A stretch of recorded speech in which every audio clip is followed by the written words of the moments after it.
ইনশাআল্লাহ। আর কোনো প্রতিবাদ নয়, আর কোনো চাঁদাবাজ নয়।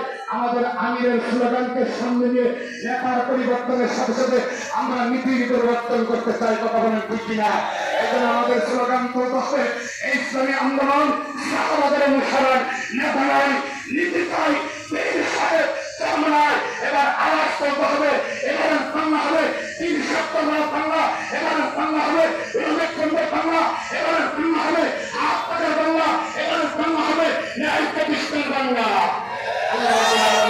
আপনাকে আমাকে ইসলামী আন্দোলনের হাতকে শক্তিশালী করে সামনের ময়দানে আমাদের কেন্দ্র থেকে আমিরের পক্ষ থেকে যে নির্দেশনা আসবে সেই নির্দেশনা বাস্তবায়ন করার জন্য প্রাণ মালকে বিগত আমরা যেভাবে কুরবানি করেছি সামনের দিকে সেইভাবে কুরবানি করে আমরা ময়দানে থাকবো। আবার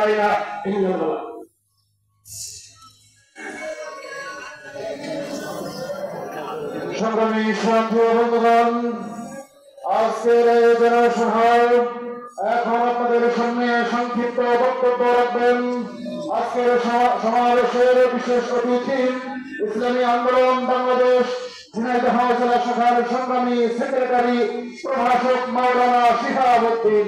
বক্তব্য রাখবেন প্রভাষক মাওলানা শিহাবুদ্দিন। আসসালামু আলাইকুম ওয়া রাহমাতুল্লাহি ওয়া বারাকাতুহু।